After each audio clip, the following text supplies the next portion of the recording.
Market का, मुझे 20,000 confirm मिलने थे। So guys, welcome to our channel multi million stocks. So guys, आज हम बात करने वाले एक बहुत ही इंपॉर्टेंट और fascinating topic about fundamental analysis, और वो है डिविडेंड और डिविडेंड यील्ड। तो एग्जैक्टली डिविडेंड होता क्या है, डिविडेंड यील्ड क्या होती है, डिविडेंड हमें कब मिलता है, डिविडेंड हमें कौन देता है, ऐसे बहुत से क्वेश्चंस होते हैं दिमाग में, बट हमें उनके आंसर्स नहीं पता होते हैं। क्योंकि हमें इतना पता है डिविडेंड एक प्रॉफिट शेयरिंग है जो आ जाता है अकाउंट में, बट इस बीच में बहुत सी ऐसी चीज़ें होती है जिसमें हम प्रॉफिट भी बुक कर सकते हैं और डिविडेंड भी बुक कर सकते हैं। तो मैं आपको ऐसे कुछ टेक्निक्स बताने वाला हूँ, ऐसे कुछ बातें बताने वाला हूँ जो मार्केट में आपको कोई नहीं बताता है डिविडेंड के बारे में, और डिविडेंड के वक्त हम प्रॉफिट बुकिंग कैसे करें, डिविडेंड बुकिंग कैसे करें। तो आप ट्यून रहिए, मैं आपको वीडियो में बताने वाला हूँ कि कैसे हम शेयर महंगे प्राइस पे भी बेच सकते हैं और तब भी हमें डिविडेंड भी आ जाएगा। तो गाइस, ट्यून विथ वीडियो, बीच में आपको बहुत अच्छे अच्छे पॉइंट्स बताने वाला हूँ, और आखिर में आप सबके लिए एक सरप्राइज है फॉर नेक्स्ट लेक्चर। तो आप ट्यून रहिए, पूरा आखिर तक वीडियो देखिए, आपको बहुत मज़ा आ जाएगा आज वीडियो में। Okay guys, so let's see our first pointer. तो होता क्या है कि फेस वैल्यू हमें पता होनी चाहिए। अगर आपको डिविडेंड कैलकुलेट करना है तो फेस वैल्यू आपको पता होनी चाहिए कि शेयर की फेस वैल्यू क्या होती है। अगर आपको फेस वैल्यू पता नहीं तो मैं डिस्क्रिप्शन में लिंक डाल दूंगा। हमने लास्ट लेक्चर में बात किया था फेस वैल्यू के बारे में, एक बहुत बड़ा एक वीडियो तैयार किया था फेस वैल्यू के बारे में।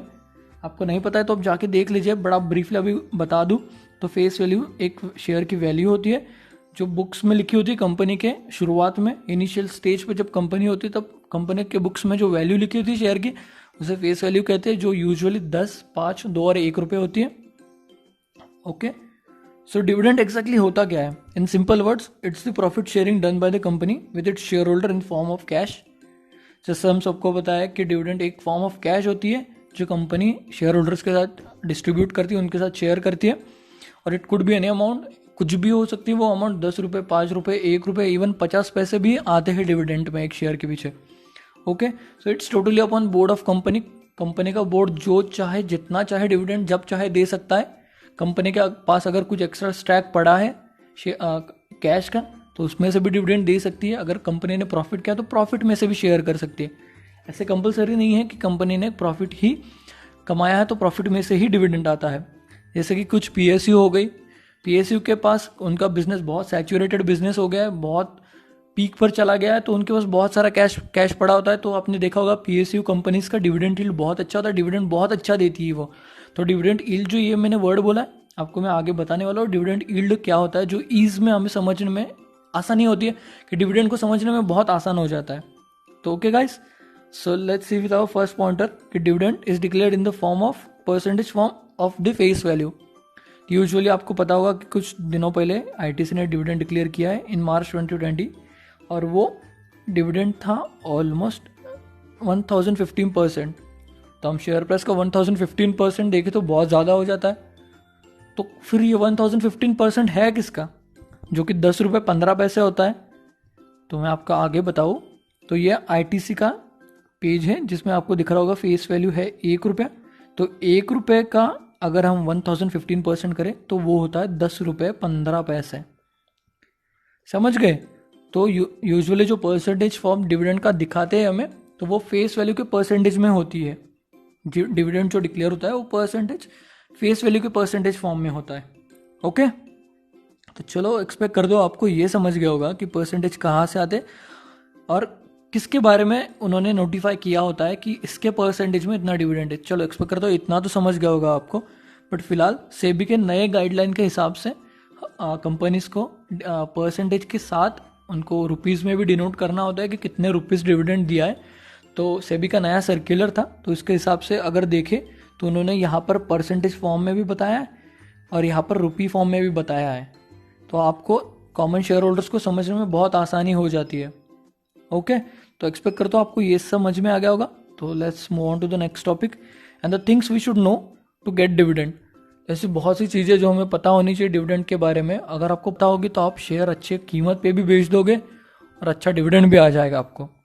तो चलो आपको मैं समझाता हूँ कि डिविडेंड डिक्लेरेशन डेट क्या होती है, डिविडेंड एक्स डिविडेंड डेट क्या होती है, रिकॉर्ड डेट क्या होती है, और डिविडेंड पे ऑफ डेट क्या होती है। तो पहले टॉपिक के साथ शुरू करते हैं, और डिविडेंड डिक्लेरेशन डेट क्या होती है। तो नाम से हमें पता चलता है कि डिविडेंड जिस दिन डिक्लेयर होता है उस दिन की डेट होती है। बट यूजुअली ये डेट होती कब है? तो यूजुअली ये डेट एजीएम के दिन वाली होती है, क्योंकि एजीएम के दिन ही डिक्लेयर करते हैं।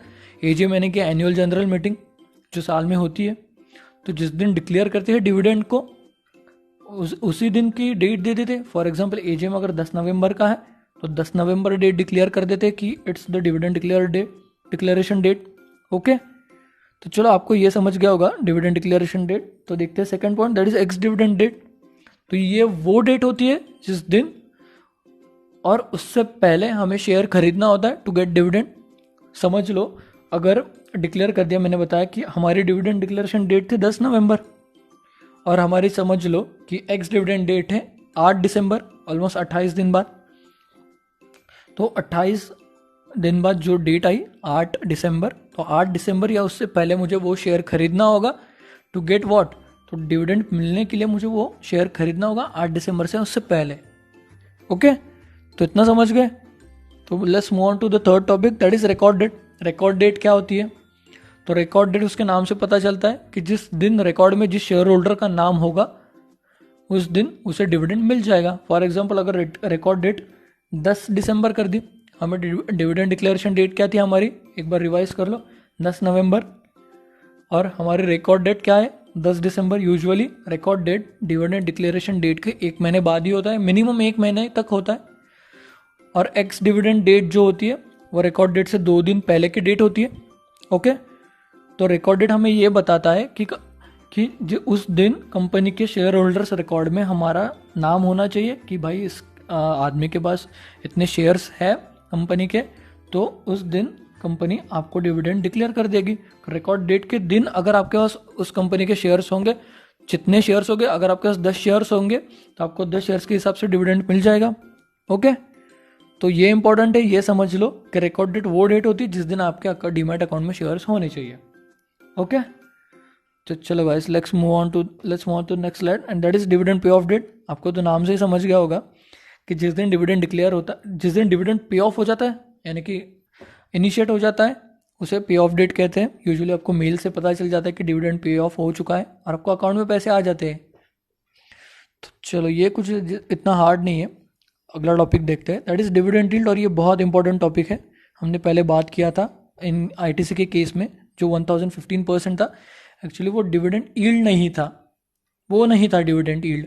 डिविडेंड यील्ड ये होता है कि percentage amount of dividend with its current share price. अगर करंट शेयर प्राइस एग्जांपल के साथ देखते चलो, अगर समझ लो करंट शेयर प्राइस चल रही है 100 रुपये, ओके, और डिविडेंड चल रहा है 10 रुपये, यानी चल रहा है यानी कि डिक्लेयर कर दिया डिविडेंड 10 रुपये, तो 100 रुपये के हिसाब से 10 रुपये कितना हो गया, 100 रुपये का 10% हो गया।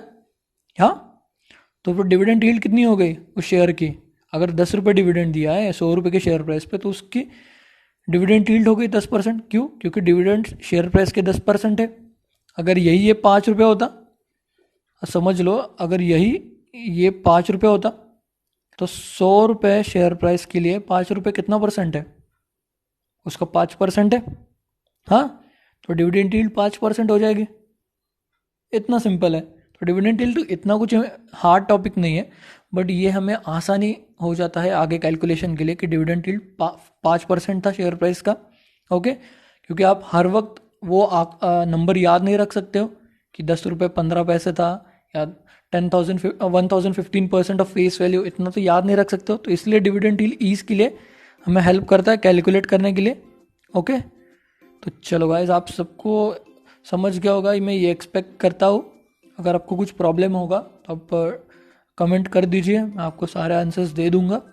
अगर आपको मैंने आपको एक सरप्राइज़ भी बोला था, तो एक सरप्राइज़ ये है कि अगले लेक्चर में मैं आपको एक नो लॉस स्ट्रेटजी बताने वाला हूँ, zero risk and full profit strategy बताने वाला हूँ, जिसमें मैंने खुद ने ऑलमोस्ट 20,000 कमाए थे 1 महीने में विदाउट एनी रिस्क।